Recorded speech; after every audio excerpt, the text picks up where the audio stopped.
Salam,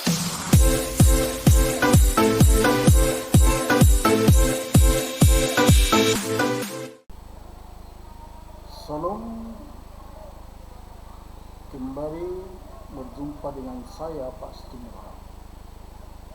Kali ini saya akan membagikan sebuah video tentang berpikir komputasional.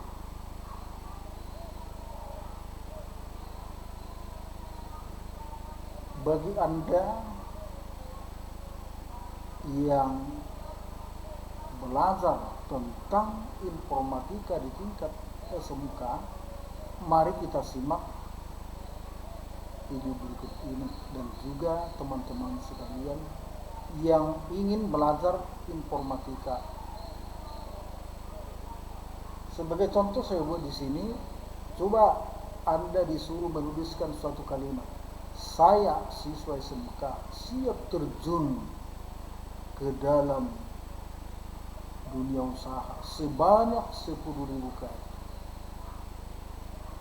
Jika itu adalah tugas dari guru, kira-kira apa yang pertama kali terbayang dalam benak Anda? Banyak sekali, repot, memakan waktu serta tenaga. Nah, pernyataan tersebut benar. Jika tugas itu ditulis secara manual dengan tangan, maka Anda akan membutuhkan 10.000 baris. Mungkin 2-3 buku untuk menyelesaikan. Nah, lantas bagaimana cara menyelesaikan secara cepat dan benar? Caranya adalah membuat ide agar pengulangan penulisan kalimat tersebut dilakukan secara terkomputasi dengan komputer. Lantas bagaimana caranya?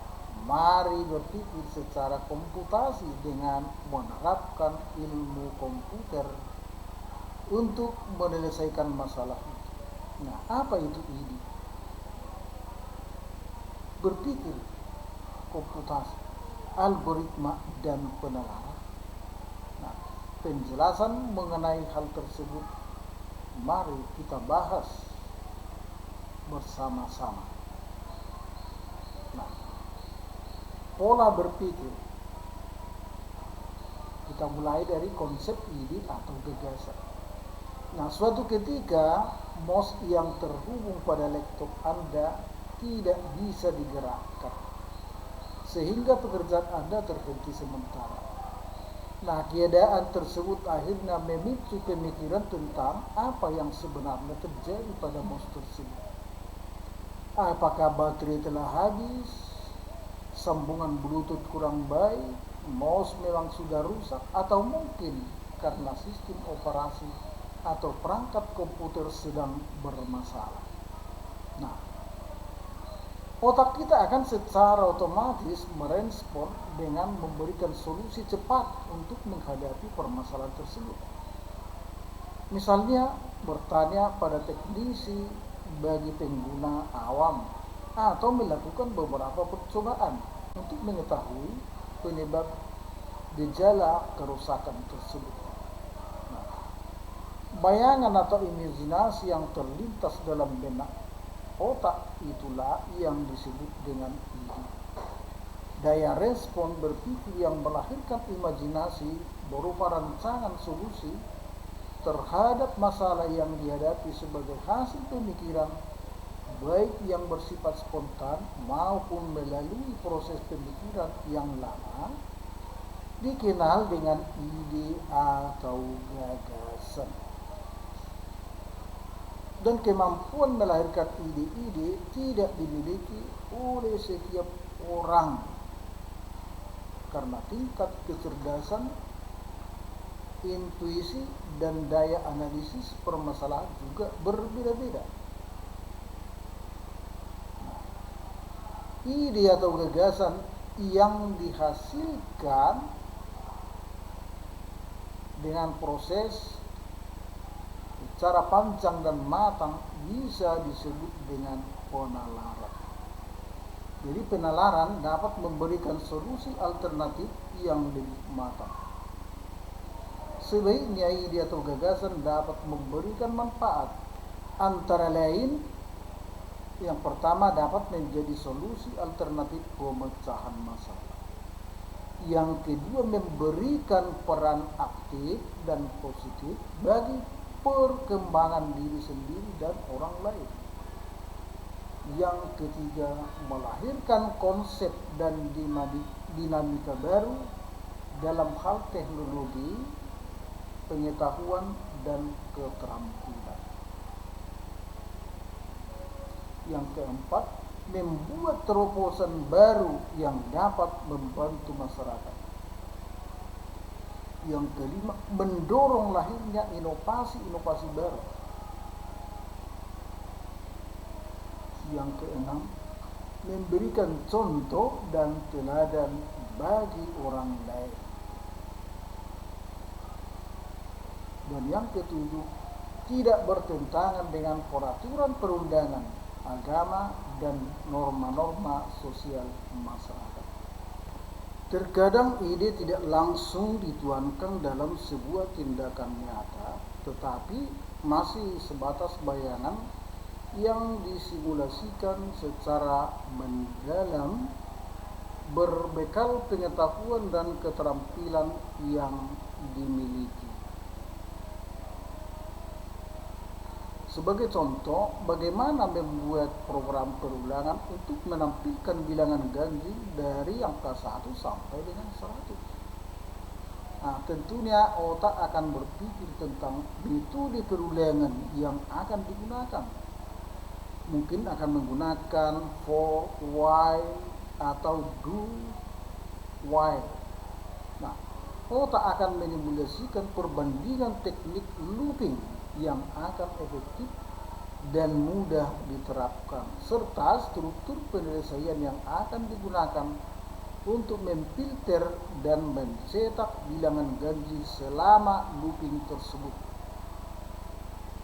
Simulasi dalam otak tersebut bisa dikategorikan sebagai berpikir logis dan sistematis, sehingga memunculkan ide atau gagasan tentang pemecahan masalah yang kemudian dituangkan dalam bentuk penulisan kode program yang dapat dikompilasi.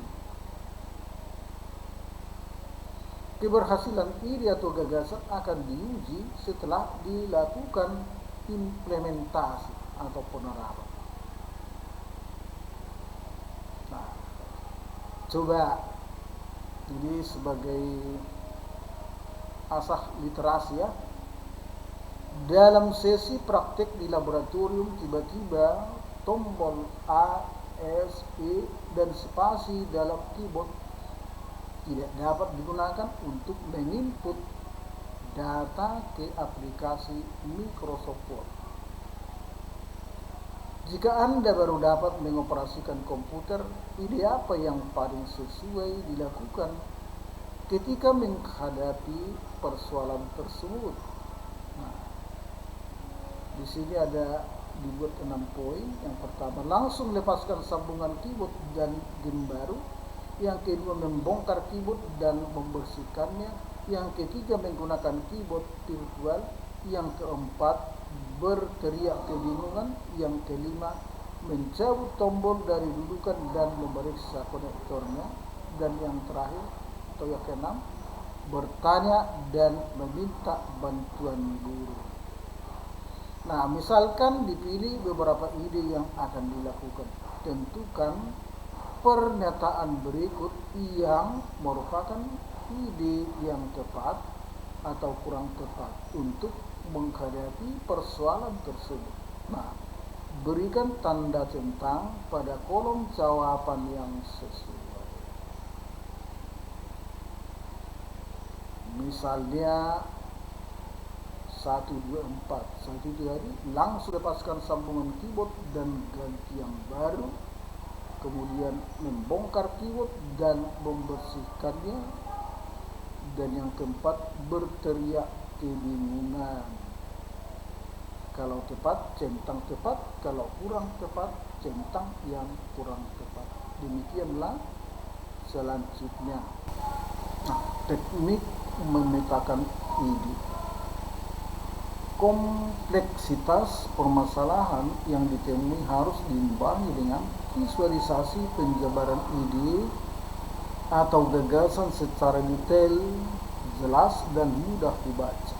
Nah, selain memudahkan penelusuran histori dan runtutan alur ide, visualisasi rancangan ide dapat menjadi bahan evaluasi dan panduan bagi orang lain. Nah, tahapan untuk mengategorikan, menjabarkan, dan menggambarkan ide dalam sebuah sistem pemetaan dapat mengacu pada beberapa tahapan berikut. A. Menentukan pokok permasalahan yang akan dijadikan tema dan ide utama.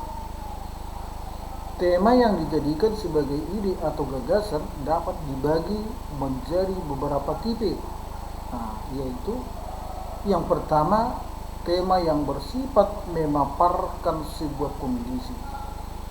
Nah, biasanya menggunakan kalimat yang mengandung kata benda, misalnya indikator server terkena serangan virus, tolak ukur kari bersih, dan standar pelayanan perhotelan. Nah, tema yang memaparkan beberapa alternatif pemecahan masalah biasanya diikuti dengan beberapa subtema yang menjelaskan teknik atau mekanisme penyelesaiannya. Nah, ide utama bisa menggunakan kata kerja, misalnya mendeteksi kerusakan komputer, menganalisis kerusakan rem mobil, dan memperbaiki kerusakan mesin bubut. Yang ketiga, tema yang menjelaskan komponen pembentuk dari ide yang dijelaskan. Biasanya menggunakan kata benda yang bersifat umum, misalnya komponen mobil, komponen sistem komputer, dan struktur organisasi perhotelan.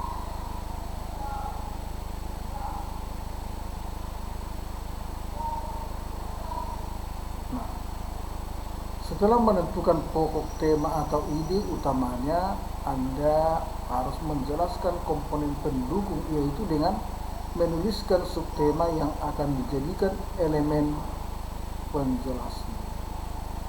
Dari subtema tersebut, kembangkan lagi dengan sub-sub item yang mungkin muncul sehingga lebih lengkap dan detail.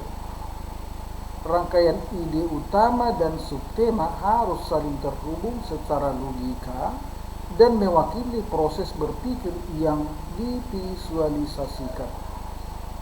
Nah, pada awalnya metode pemetaan ide atau petaminda masih dilakukan secara manual dengan kertas, tetapi kini Anda dapat menggunakan aplikasi seperti Primind, Xmind, dan Mapper untuk mempermudahnya. Nah, dengan memvisualisasikan serta memetakan ide-ide dalam otak dapat memberikan dampak positif seperti berikut. A. Membuat poin-poin penting dalam ide. B. Menguraikan secara detail langkah atau tahapan dalam ide tersebut. C. Menimbangkan, menelaraskan, serta mengintegrasikan pola kerja otak kanan dan kiri. D. Memudahkan dalam menginventarisasi kebutuhan-kebutuhan dalam aktivitas ataupun organisasi. E. Memperbaiki sistem desain dan urutan struktur organisasi, alur, bisnis, logika pemrograman, dan lain sebagainya. F. Menjadi pedoman dalam menentukan penyelesaian masalah sejenis. Nah, langkah-langkah yang harus dilakukan ketika memetakan ide atau membuat kerangka penjelasan itu sebagai berikut. A. Menentukan tema utama yang dijadikan subjek atau judul pengembangan otak. B. Identifikasi setiap cabang-cabang yang mungkin ada dalam tema tersebut, seperti kegiatan yang mungkin dilakukan, substruktur organisasi yang dapat dibuat, dan sebagainya. Dari subtema tersebut, kembangkan lagi dengan sub-sub item yang mungkin muncul sehingga lebih lengkap dan detail.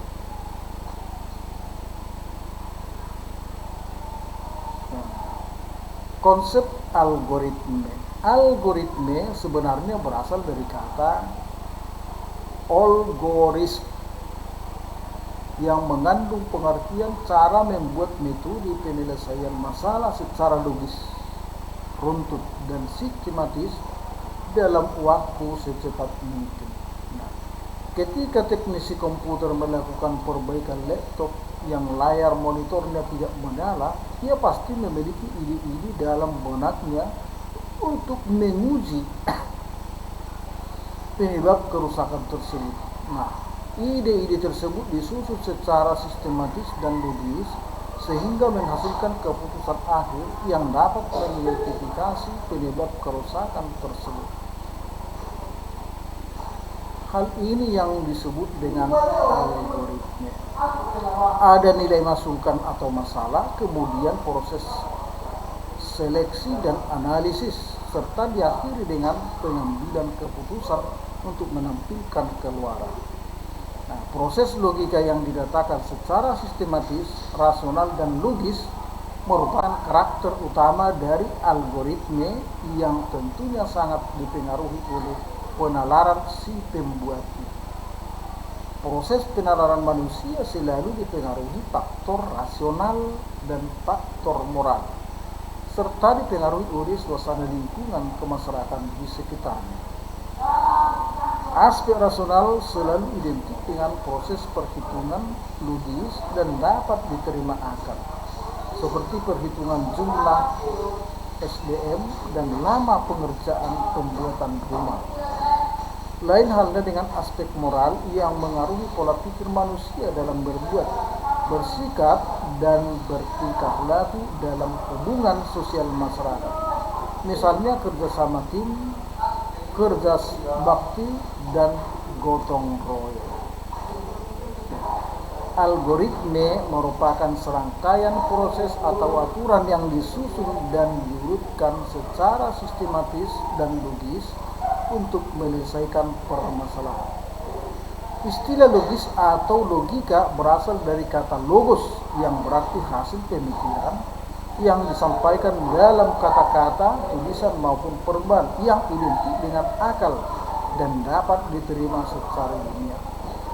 Berbekal algoritma yang sesuai kebutuhan, efektif, dan cepat, sekarang mulai berkembang beragam teknologi baru seperti AI atau Artificial Intelligence, sistem pakar, dan mining, dan lainnya.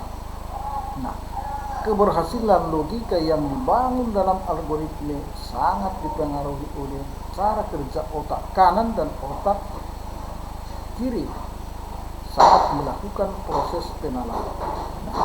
Otak kiri sangat berperan dalam hal analisis, membuat logika, ilmu eksak, dan perhitungan.